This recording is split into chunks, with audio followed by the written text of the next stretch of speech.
Hello and welcome to the Hangout Formula.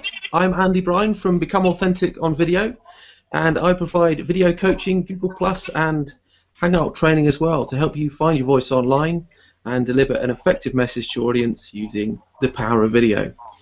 Now, if you're tuning in for the first time, I wanted to provide a brief background of what the show is and how you can get the most of it. So why did I put together the show?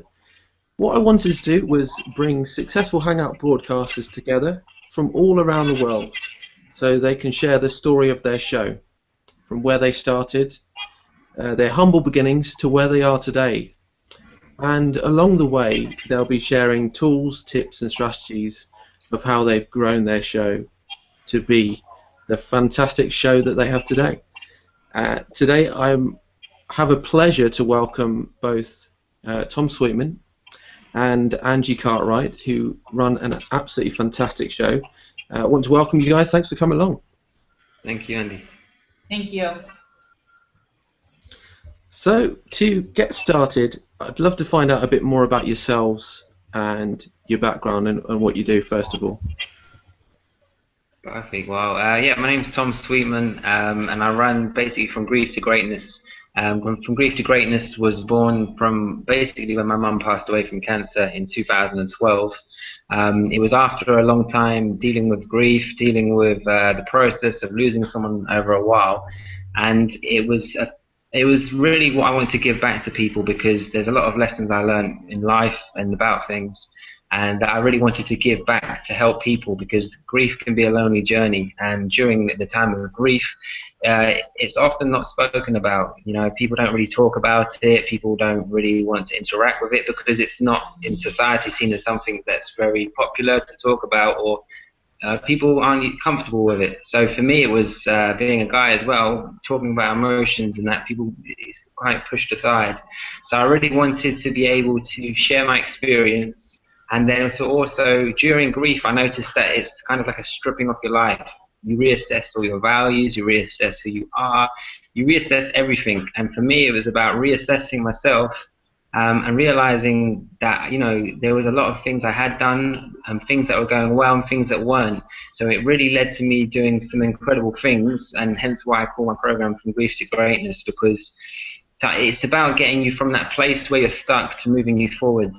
And grief can be a great catalyst for change. So that was a very shifting point in my life, and was, I guess, what has led to From Grief to Greatness, me writing a book, me traveling more, and really beginning to serve more, from going off a place into more service. So that's for me how we got to as far as the Grief Hangout show. And I'll let Angie tell you more.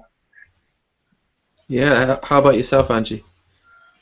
Well, you know, I found myself on social media back in 2010, 11, something like that, after my mom had passed from a drug overdose.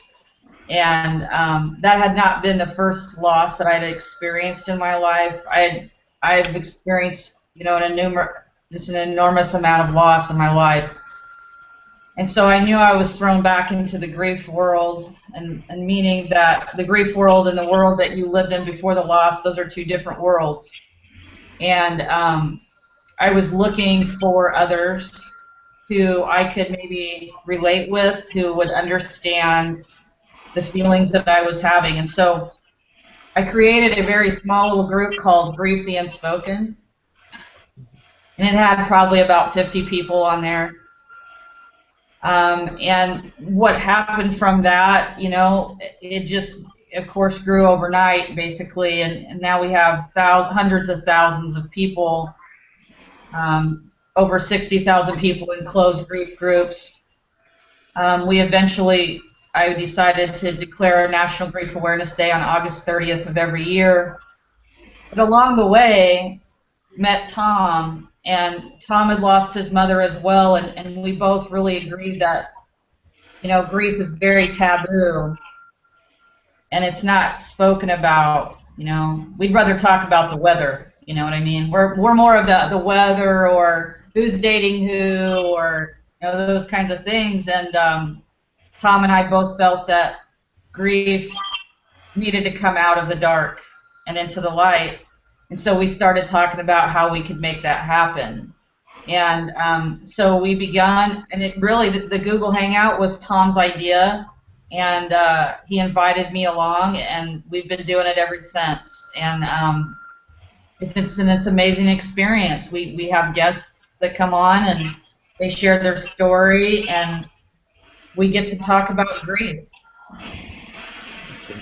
So let me ask you, why did you put your show together? Because it's great to see you guys both collaborating now on this show. And tell me, what's the name of the actual show itself, and why you've really put it together and collaborated together? It's called the Grief Hangout. So it's a spin on words, I guess, because of Google Hangout, Grief Hangout, and because we were saying before that grief is very unspoken, as an Angie's group saying, and from grief to greatness is trying to get yourself out of yourself to be able to progress. Now it's a lonely time, so for us to talk about grief, I mean, it can be grief, loss from anything. It could be loss of a divorce, life, anything. So having something so social as a video, but so private as in you're still at home, gives you a connection with people who might be experiencing the same, and then it gives you a place where you can share, because at any point somebody can log off, somebody can pause it, someone can come back and watch a replay. So it was really a natural progression for me. I like a bit of technology, and I thought this really has potential to be able to help people and add a lot of value. So would you say that's the primary reason for you using Hangouts over say other technologies? Definitely. I think because it's a very powerful tool, and it really does. We've seen it reach a lot of people, and in essence as well, the replay is amazing. Having it with YouTube is amazing because it can be accessed at any time, and it's also really good as well. I find it really good to watch back and just see how we're doing, in a sense, a bit of reflection on how is it going, because I've seen, when I watched the first one back to now, yeah, we're getting a bit better. Yeah, we're getting a little bit better, Tom. So, brings me on to a good question, which is when did you guys first run your first show? Here's a good question. So I'm going to give you the time and area, which is probably, I think it's about October time last year we started it, and we've had a couple of gaps where we didn't have it into an order, but we do it monthly now. Whenever everything's on track, we aim to do it monthly. And like I said, the progression from then to now is amazing, and I can see we can only get stronger, really. Excellent. So how would you say that the show's evolved from your starting point to where it is today as well? The involvement, I would say, from my side was, when we started it, it was us two having a chat, and it was really nice to share that for a few times. But there's only so much we can talk, I believe, between us, because we're coming from the same point of view, and without an extra person in, that's why we brought an extra person in, to add that different kind of conversation. If you have a conversation with two people, you can, like, we're friends, what you're often going to talk to the same person about. But sometimes if you bring another person in, the dynamic changes completely, and it actually makes us probably think differently, act differently, and gives the audience the best from us, because we can then, it's less comfortable, which is better probably for us. So I don't know what Angie thinks for that. Well, one of the things I like about Google Hangout is, number one, you get to see our face. There's a lot of stuff we do that is like, you can do the conference calls and you can hear voices, but what you can't see is our facial expression. And I think that Google Hangout brings that quality to a good conversation. I can see Tom's eyes, and I can hear his voice, and I can see his facial expression. And I wanted other grievers to see that we weren't just two people on a Facebook page wanting to talk about grief. Here we are, post after post, but they could see our faces. If we were crying, they could see the tears. If we were choked up, they could see that. They could view that, and I think that's important to me. Is for them to really know that we're real people. We really want to be here, and we have real human emotions. And I think this is a great way to do that. I really do. And I don't know if I answered your question. I'm really bad about going on sidebars. Well, that was absolutely perfect, so thank you for sharing. I'm really good at going, but what about this? What I also wanted to ask you both was, did you have any fear when you first started running your Hangouts? Like, not only the fear of speaking on camera or delivering your message to the world, but like you spoke about at the beginning of the Hangout, maybe having fear of sharing grief, because it's a very, like you said, it's very much a taboo subject, and it can be difficult to talk about it, you know. So, did you have any fear when you first started with that? I think the first fear that I had was probably the fear probably of just whether I get it wrong, whether I don't come across very well. But that was just the first getting used to it. Now, as soon as that was done, it became more of a fear of who is watching this and how would it be interpreted on something so sensitive. Because as it's an area which can be it's very raw and emotional for people, I know that I'm perfectly capable to turn off the computer and be able to continue. But there would be people that if I'd seen it very early on, then maybe I would not agree with what I said, or I would take something differently. And then my fear for that was, how is this going to be interpreted by other people? Not for my worry, but for their own personal worries or their own personal, because the aim is to leave some nuggets of wisdom that somebody can take away and be in a little bit better place than when they started. So I guess, but then we'll never really know. But I just know that if I come from an authentic place and I stay true to who I am, then I know that I've done everything and I will have no guilt. So that's the best way to overcome that fear for me is just do my best and stay grounded, and then that fear disappears. And also to think, I'm looking to serve and getting out of the mindset about me, because when it's fear, it starts to come about yourself, and it's not about just myself. It's about a lot of things. Yeah. How about yourself, Angie, then? Well, I'm a human being, so I'm going to have human fears. This was new to me. Being on camera was very new to me. But I will have to tell you that, I was ready, and I still am ready. I'm not afraid. I was not afraid to discuss this topic. I think that we are way past time of doing it. I couldn't get here fast enough to discuss this topic and to continue to discuss this topic. And I don't know, Tom, I don't know, I've touched on it with Tom a little bit, but Tom, is a man, and you don't hear a lot of men discussing grief or their pain. Tom, to me, is breaking through a lot of the cliches and myths about men that it's long overdue, that has needed to be done. And so, to have him on here every month with me is an honor and a privilege. And I don't think he realizes the depth, Tom. I don't think you realize what you're doing for other men in this, and they may never say anything to you. They may never say anything to you, but you're freeing them up. But no, I'm not afraid right now. I mean, like even today when Tom asked me yesterday, I'm like, let's do this, because I'm not afraid to speak about grief at any level at all. I'm like, let's do it now. I'm ready. So.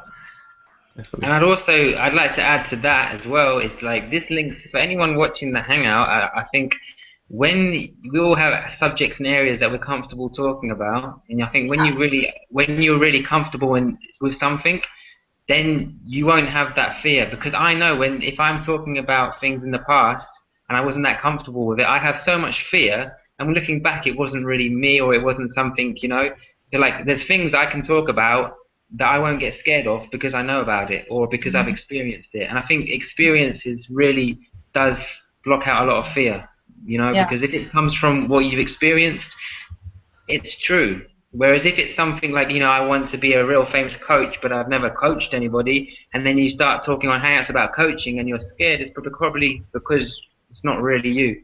Yeah. So Yeah. I think talking about what you know is a really good thing. Definitely. One of the reasons why I really wanted to invite you on today, but not just that you've got a great show, but your show is much different in a way that you're very much connected with telling stories and connecting with people through stories and allowing others to share their stories with you, so that you can really connect. How do you?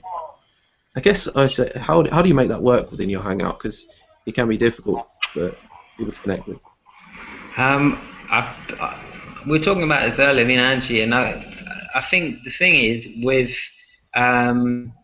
a lot of when you're doing a Hangout or something, for us, it's like, what's the first thing that's gonna how when we approach this will it be that people are going to be there, and people will, obviously when you go to a thing, they look at stages or speakers and they think it's all right for you because you're saying all this stuff. So the first thing we always try and do is say some experiences, because if I can say an experience of grief or an experience of darkness that's true for me, especially with grief, then there's an element of that will connect with someone else who's going through grief. The story will be changed, but the core essence of it is grief, and the core essence is loss. So if I can share that story of loss, and somebody who's watching has lost, they can relate in some sort of way that, okay, this guy is speaking about what I want to know about, or what I am experiencing. And I think, when you talk to somebody new, the first things you look for in a conversation is, what do we have in common? And you meet someone in a pub or something, and if they say all these things like, if I'm into creative arts and more traveling, and someone comes in and talks about science, numbers, and I'll probably switch off because the common ground is probably not there straight away. So for us, it's about telling the story of grief at the beginning, so we can build the trust. And I think Angie will talk probably a bit more about trust as well. Can you do me a favor and rephrase your question? I guess storytelling is so powerful to connect with people, whether it's your audience or connect with people. In terms of your grief, I see within your show that you share a lot of stories about grief and allow people to connect with it. And I guess how do you make that work with people in the audience? Because as we said before, it's kind of a difficult subject to talk about, like we spoke about earlier. Well, I think, and Tom, the word trust is the word. I don't try to make anything up, number one. I don't try to talk about statistics or, what the books say or anything like that. I always try to often say a prayer before, which is leave my ego at the door, and just try to allow me to be present and allow me to share. And if I can help one person, I will. But I really just share my own story. And I think you and I talked about a little bit before your show, most people are going to go through grief. You're going to lose somebody, whether it be a pet, divorce. I've known people who have lost homes through fires, loved ones, breakups, health. And there's this one common thing I think that brings us all together, and that is called, my heart is broken. And so when you speak that language of being broken, regardless of who you lost, what the situation was, how many people you've lost, or how they died, you still connect on that level, if that makes sense, because your heart's broken. And I saw that within the event page of your last event that you actually had a lot of guests share their stories. So I imagine they get to share where they are so that they can relieve some of the trauma or stress that they have on their shoulders through what they've gone through at the same time. Right. We encourage that. I think, and I can't answer for Tom, but that's the whole thing for me, is that if I share my story, I hope that it helps you, as whoever you may be, to do the same. Because when I share my story, I start to feel empowered. I start to feel alive again. And it didn't happen overnight, but don't be afraid to tell your story. Don't be afraid to say I'm sad. Don't be afraid to say I'm grieving. And don't be afraid to say, you know, I can't make it to your birthday party. I'm having a really hard day today. And honor that and who you are. So we're trying to re-educate the grievers themselves to allow them to grieve, to allow them to have to be human, to allow them to have their house a mess, their hair a mess, whatever they need to do to get through this journey called grief. And also with that as well, for stories as well, like when you see somebody just talking and they are telling you something but trying to speak from an authoritative position, like you read so many books, especially in the 90s, was like, if you do this, this and this will work. Now, like, grief proves that it doesn't always work like that, the experience is going to be different. So I think the power of story is just the words, and with the words, there's going to be, I say to people, like, my words are like a signpost, because some of the words are going to connect, and the truth will be in one of those, signposts, and then it will come back to you, and that will resonate with you, and that will set off some, I don't know, some knowledge or some realization in your own journey, and like, my words aren't true, but there might be a true word for you in that. They're true for me. So I think when you share a story, it allows that space for somebody to have some self-reflection, have some immediacy, and can bring it into context for themselves. And I think when you share that as well, like Angie said, you feel that empowerment because you feel that you have a safe space where you can share without being closed off. And as a guy especially, my dad, if I talk to him about anything to do with it's not okay, then it's like, I don't want to deal with that. So I feel that this Hangout gives a space for you to share, and you're not going to get interrupted in a sense. Excellent. So now we're going to go into really the nuts and bolts of what it takes to create a great show, like how you've captured your audience, how you've promoted your show, and things like that. So, how have you promoted your show? I know you promote it a lot through Facebook, and trying to move you guys over to Google Plus, the lovely place of Google Plus that it is. But tell me, how do you promote what you do? So. I would say that it started off through, we're more onto Facebook, and I had it on email. I was doing email, and it was more about just putting it out there and saying, this is what we have happening. And the first thing I think was not looking too big, because you always think, I haven't got many people. But you've got to start small. Like Angie was saying, of her 50 members in her Facebook group originally. It was just literally, what was our most power? Where were we when we started Google Plus and that? We were on Facebook, I was on Twitter a bit, and it was literally just put the message out on all those platforms and say, here we are, this is what we're doing. And then, grief does have a bit of power to it, so it can actually, people aren't looking at it going, what's he trying to sell me? It's just like, this is what we're talking about.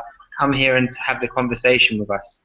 So it was literally a case of moving people over. But what Google allowed was I think you taught me this, Andy, is that you can stream a video in Facebook, a YouTube video, or a Google Hangout. So it was actually putting an event page on Facebook, and then putting the streaming video on Facebook, and people were in their own home, or social media home as they say, and they could watch it from there without having to learn anything else. And then we kind of gradually said, this is where we're going, and it naturally progressed to now we actually get a little audience starting to come up from the Google Plus, and it's merging that way. But I think it's about little steps at a time that will lead to the bigger picture. Excellent. How about yourself? How do you promote the show, Angie? Me? Did you say me? Yeah. I didn't hear you. I'm sorry. Well, I just repeated exactly what where these two people are go. Okay, what are we going to do next? What are we going to do next? We have these meetings, of the minds. I think that I think there's a couple things that makes a great show. And I'm just going to be honest about it. You know, Tom offers From Grief to Greatness, and he has a program that he offers. But when we are in the Google Hangout and we're doing the Google Hangout, we don't sell people anything. We don't do that. We are simply here to hang out with you and to discuss the topic that we're talking about and trying to be of service in that way. Now, people may follow Tom and go over and say, Tom, I really like what you had to say. What do you have to offer? Yeah. So we're, you know, because one thing I know that I've heard a lot about, and I hear it a lot and often is that people, you know, they're here and then all of a sudden they thought, oh, well, I didn't know you guys were going to invite me and at the end sell me something. Yeah. We're not doing that. There's nothing for sale here. Now, does that mean Tom has stuff that he offers? I myself have stuff that I offer. If they want that, I have links and things like that. But we don't do no selling at the end, or if you need this, $19.95. And I'm not putting anybody down. This is just our experience. You know, this is just how we have done it. And I think the thing is, it's called consistency, integrity, and trust. That we are going to honor, and you know, we're just all about the grieving person. That's all we're trying to do. There's no alternative motive. There's no behind-the-scene kind of thing we're trying to get to them. And so how I advertise it is just like he did, is we do event pages. I think event pages are the best thing you could ever do. If you're new, start with an event page. Do not change that event page. Keep it as long as you can. Your shows will go monthly or however, every 2 weeks or every month or whatever, and keep your audience as much as you can right there. And that will help you build your audience from that point on right there. When people change event pages, they lose half or more of their people, their audience. That's very interesting, actually. I noticed that about your page. I'm not on Facebook anymore, but I did look at your page and see that you get a lot of activity through there because people are always tuning in, finding out more about your show. I guess Helen asked a question earlier. She's in the actual Hangout itself, and she wanted to ask you: do you find you attract more of a male audience or a female audience? Because I know you said that men don't speak about grief.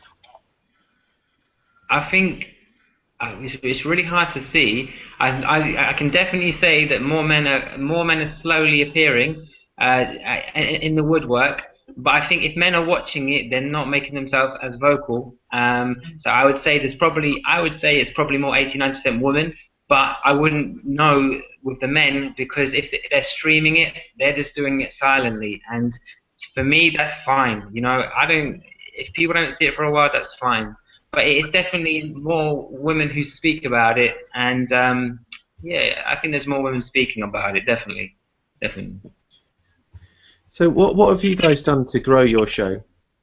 Whether it be social media, whether it be offline, what have you guys done to grow it? The growth is bringing in new guests. Now, new guests will have new followings, and new guests will open us to new experiences and people. So it's bringing a new guest, letting them share their story, because as surprising as it is, like, I notice with guests that they don't often get as much time to speak about their own experiences. When they're on our show, they get to have a nice amount of time to really share. And I've noticed a few times they're still processing stuff, because questions will come up and it will remind them about something to process. I think the target is to build more with people and have more guests. We were thinking about actually having a guest who wasn't a guest who wasn't a featured guest, but more someone who's experiencing grief and is just at home and feels like they're in a place to share and maybe interact with us. And then longer term, I could see, I don't know, more social media, different ways. I'm probably going to do more videos when I'm away and abroad, and probably when we do the grief convention is just being there in person, because I really want to take it offline where people can see you in person as well. I think me and Angie both want to be able to interact with people in person retreats or conventions or days, you know, because I feel that Google Hangout is the most realistic online thing you can have, the most connected you can have via offline. You know, it's like the second closest maybe. Excellent. Did you want to add anything there, Angie, at all? No, he's doing a great job.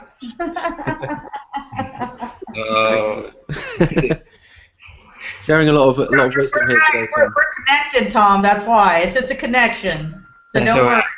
I'm pleased it's working. It's connected. That's all it is. Fantastic. So I wanted to talk to you guys about your strategic partnership, because I know you guys, or whether you call it strategic partnership, but I know you guys work closely together and you've both got different businesses and slightly different objectives, you could say, maybe. Tell me more about your partnership and how it works in terms of the Hangouts and moving them forward, or even in helping build your own separate businesses. For me, it's like, I don't know. When I first went on this journey with sharing, I didn't even know where I'd end up with it, what would happen, that I'd be writing a book, and that I'd even connect with Angie online. But again, that's the power of like social media, and it's incredible because in a society basis, like if me and Angie were in person, we would probably, if you were in the street, we'd probably say like, oh, hello, good day, or you might open the door for someone, but it probably wouldn't go further than that in society standards of like, there makes no connection unless we were picked up the same book of grief in a shelf or something and went, you read this book as well.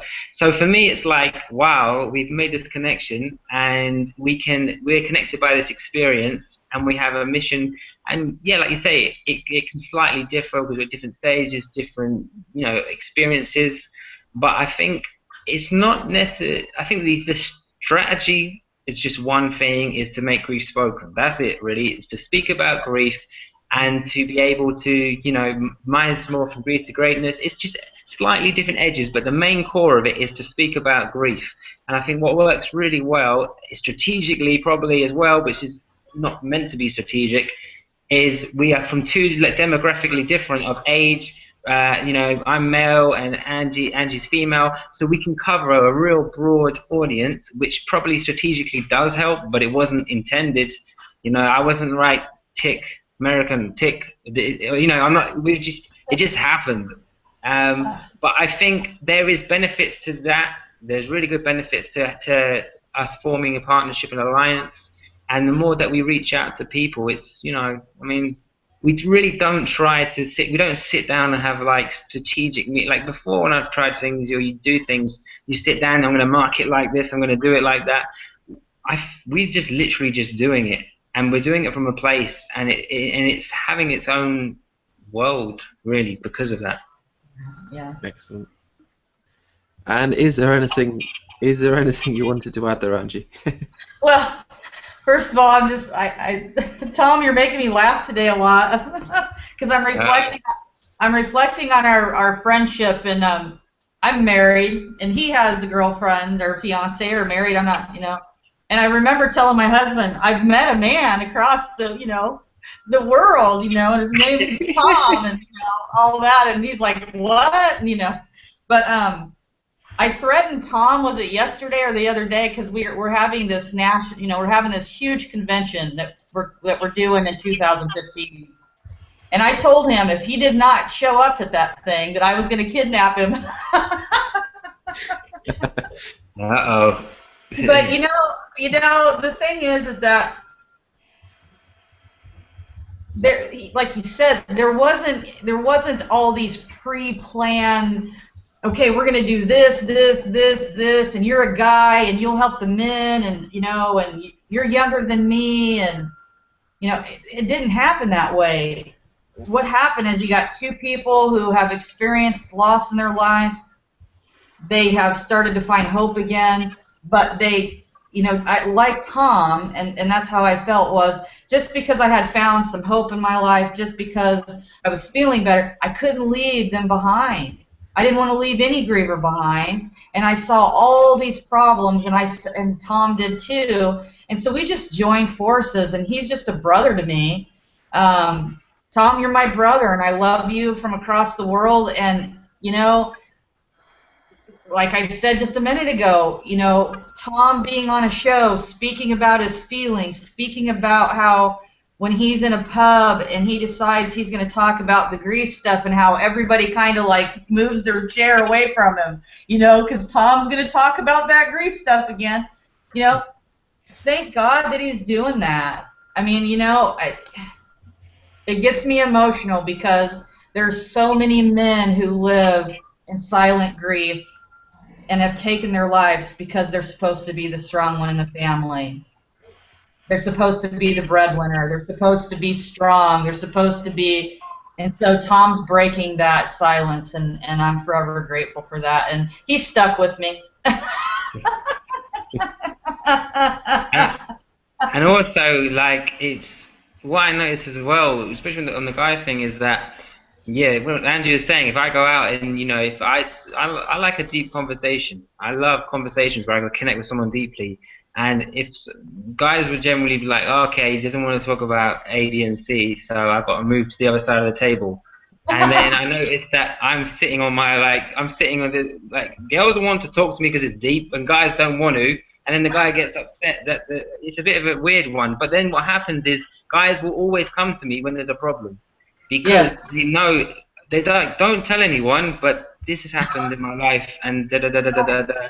And so I'm like a male agony aunt. I don't know, that makes this weird, but it's like I'm pleased to be able to do that, and I'm pleased to be able to speak about these things because, you know, when I was sitting in hospice for 6 months and processing people dying every day and then seeing people come, it was like, this is important to talk about. And I was really bad at talking about it.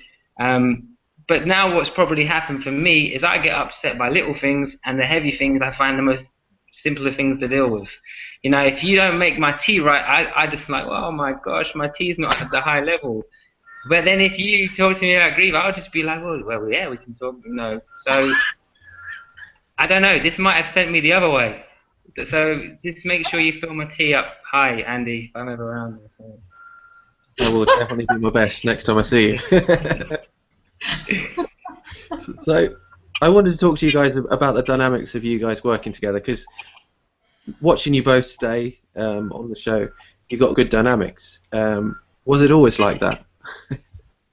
I think pretty much. I think it allows you to, the way that we connected through this is you kind of got to have a laugh as well, because you need to soften sometimes what we're talking about. So, you know, and we're very open people, so we're quick to be ourselves to each other, and we pretty much know that the other person's just going to, well, just take it or leave it, really, because we're just being ourselves, you know, and we both know where we want to go with this.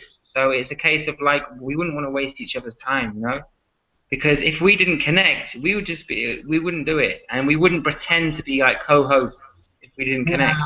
No. Excellent. Great answer. Yeah, wonderful answer. Fantastic. So I wanted to ask you, how do you see the show evolving in the future? So we look 6 months down the line.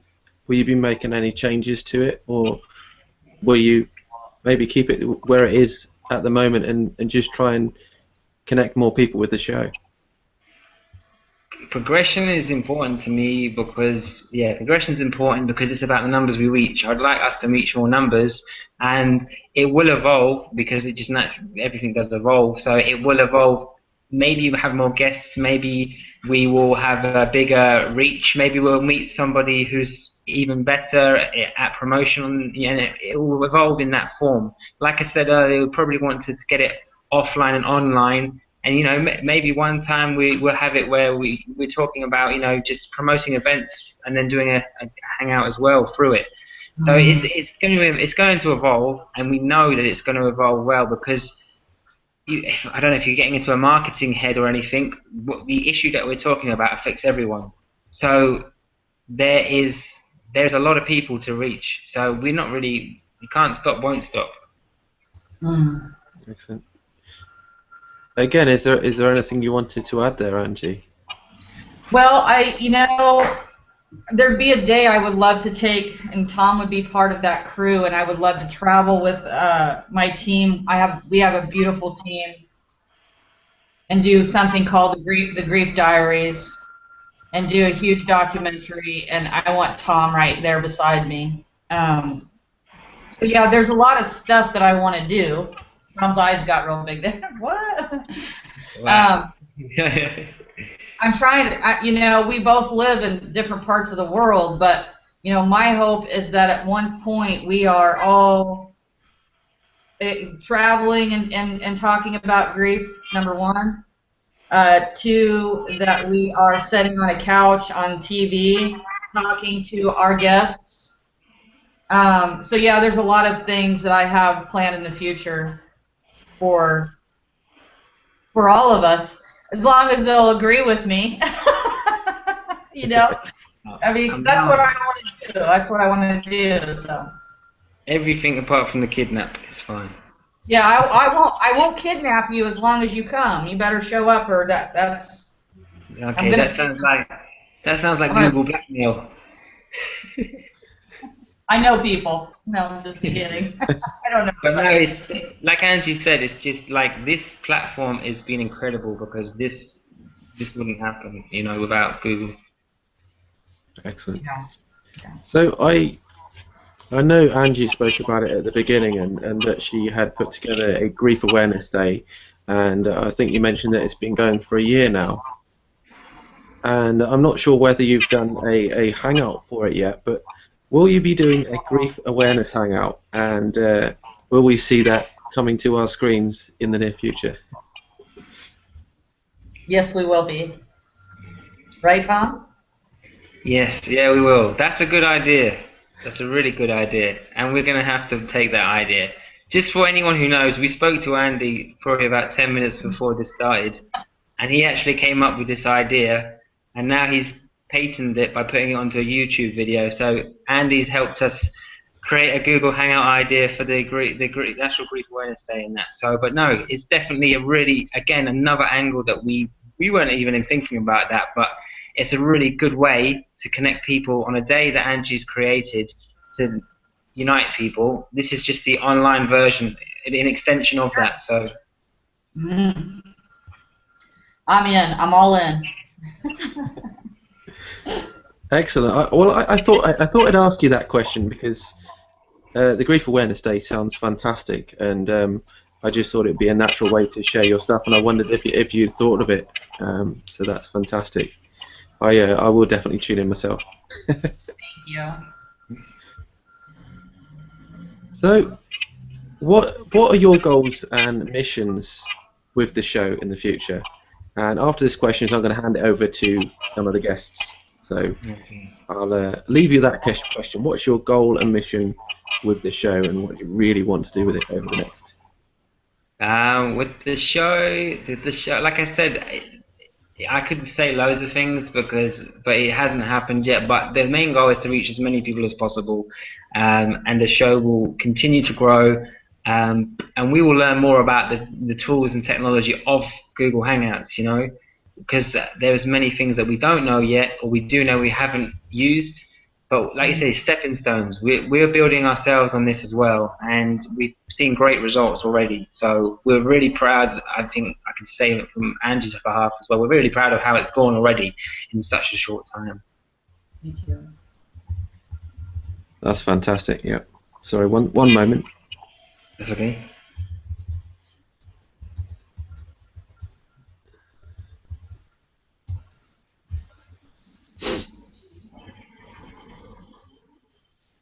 Excellent. No, I think that's absolutely brilliant. So, what I wanted to do is now ask the guests to ask questions. So, we do have a question from Helen in the Hangout already. So, fire away, Helen. What did you want to ask Tom or Angie today, or both? Hi, Tom and Angie. Thank you, Andy. Yeah.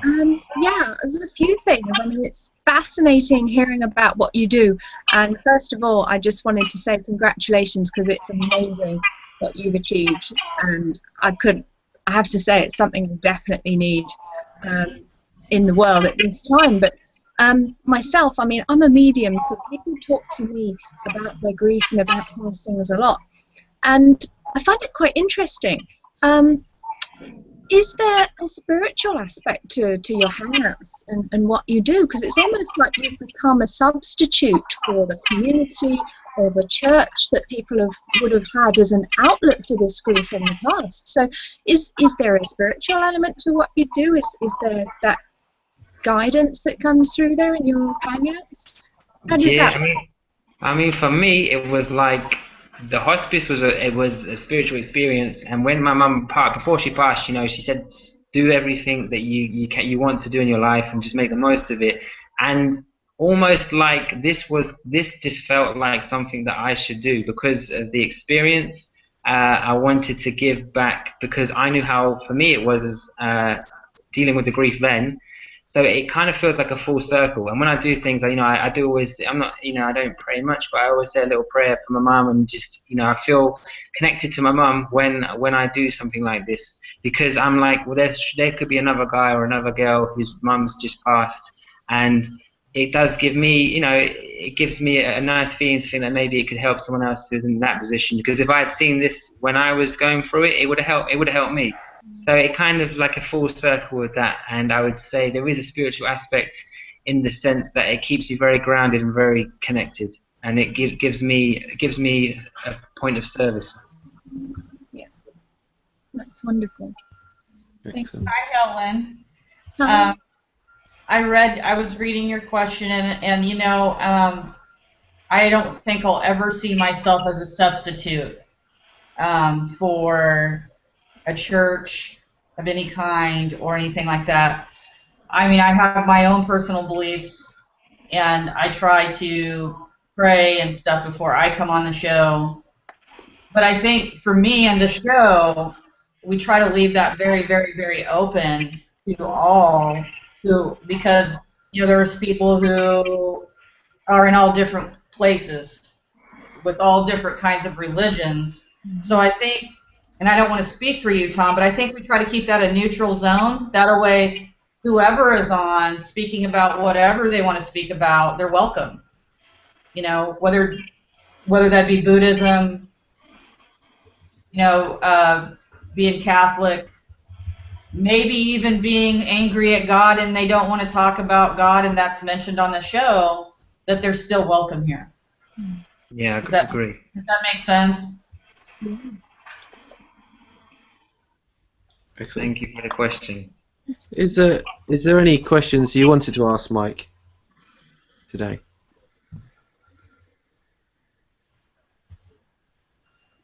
As I know you're in the Hangout today, so I thought I'd put it forward, put it to you. I'm just letting all the reverb take a. If we mute Angie for just a moment, we've got that's perfect. So Mike, yeah, is there anything you wanted to ask? I've muted Angie for just a moment, just because we were getting a bit of feedback from her mic, but that's fine. That's fine. You're still reverbing, my friend. I'm not sure who's. There's something where the voice is just getting echoing, and echoing. Right. Okay, I've just muted everybody apart from ourselves just for a moment, so that you can quickly ask a question, and then we'll pass it over to Tom or Angie. Okay. First of all, my first observation.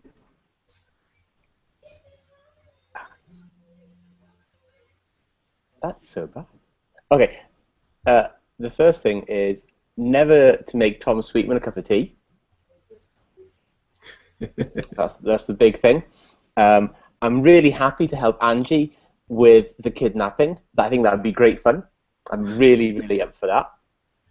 And I think on the sensible side, I think there's a massive opportunity to work with men, or to have a platform, a forum for men, to help them deal with grief, because there isn't anything out there. And as you say, women get a lot of support, but there is nothing out there for men. And I can only talk about it from the loss of children, miscarriages, where you get a lot of support for the wife or the mother to be, but there's nothing for the men, and it is really, really hard to deal with. And there isn't anything out there. And I think with what Tom's doing and Angie's doing would be fantastic to take that idea and to give a platform or a community for men to express how they feel.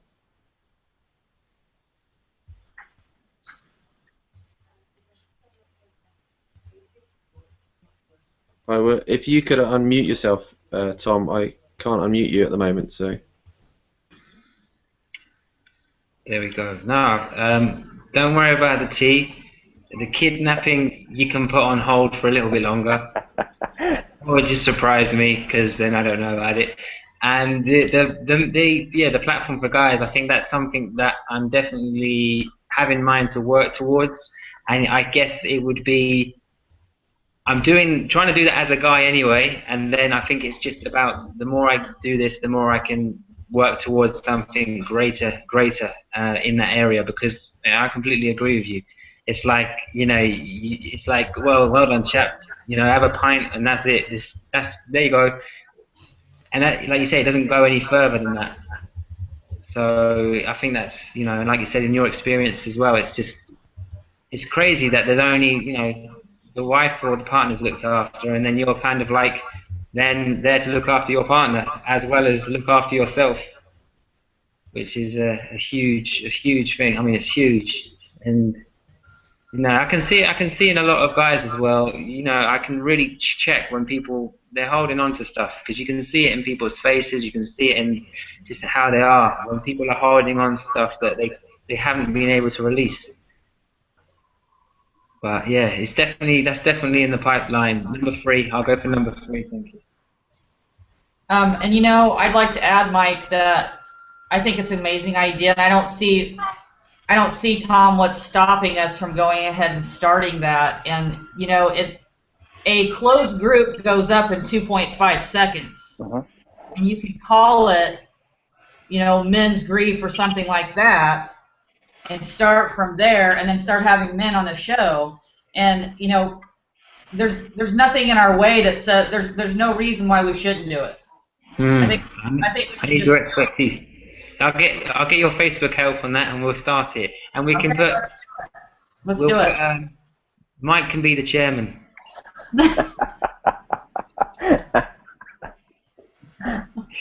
Mike has to be mentioned for this, because he's kicked the idea off. He can make tea as well. Never making you tea. But no, it's a good question, and that's definitely, I think that's another thing I've added, and I'll probably speak to Angie after this about that straight away. Thank you. Okay, are there any more questions from anybody? Any more questions that people want to add? Yes, I have a question. Can you guys hear me? I'm having a little trouble here. We can hear you perfectly. Oh, lovely. Okay. Yeah, it's fascinating hearing everything that you do for the people who are grieving and in difficulty. And it's really wonderful. And it's clearly your passion that you're living here. Now, I was curious to know, is this, I mean, I know we're talking about Hangouts specifically, but it's interesting how something that started as Hangouts can grow and multiply. Is this something that you see turning into a full-time occupation maybe? I was thinking a not-for-profit organisation or a charity in due course. It's probably, I think it will be, yeah. I mean, I've always been interested in this whole area of like human behavior, human potential, and it's like something that my life has led me to do. And in many forms, I've done that. Quite a lot of the time, it's through music, is developing artist's career, but ended up developing their personal. So quite a lot of musicians and artists have a lot of stuff going on as well, and it was about developing them as people and being support for them. So in some aspects I've done it in different ways, and this way is becoming more of a clearer way, and there's nothing stopping it from being a non-for-profit. I guess it's the confidence in being able to merge something that would serve people well to a higher good into, because it's getting a business brain and mixing the two together with this. So it's trying to, yeah, but it's definitely something that will develop and keep growing in many aspects. Fantastic. Thank you. Excellent. Thanks for sharing that again. Hopefully you can hear me now. I can't hear you, Andy. I don't know. I I think can't hear you. Andy's too scared to speak now after the comments.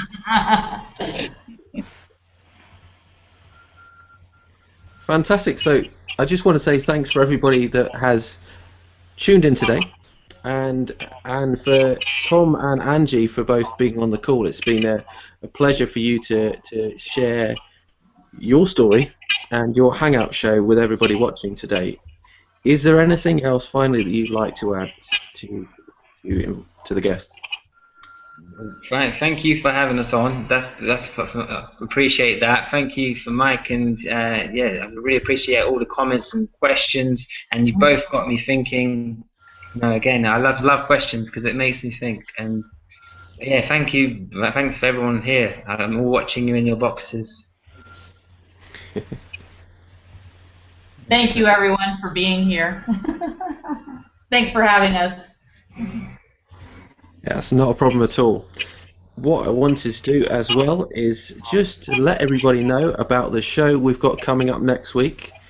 Next week we have a new guest. Apologies if you can't see my screen very well. I've had a bit of trouble with my internet connection at the moment. We've got an amazing guest on next week, Jessica Jewell, and it will be the same time next week, 8 p.m. Greenwich Mean Time, 3 p.m. Eastern Time. So if you'd like to come along and watch live, it would be great to see you there. You can, again, feel free to ask any questions and have us join in the actual live hangout itself. For those of you who do want to video coaching, Google Plus or Hangout training, please feel free to get in touch, and I'd love to help you out with that now or in the future. And I want to again say thanks again for all of the guests that have tuned in today, and the people that we've had on the show. So thanks again, and I will speak to you soon. Bye for now.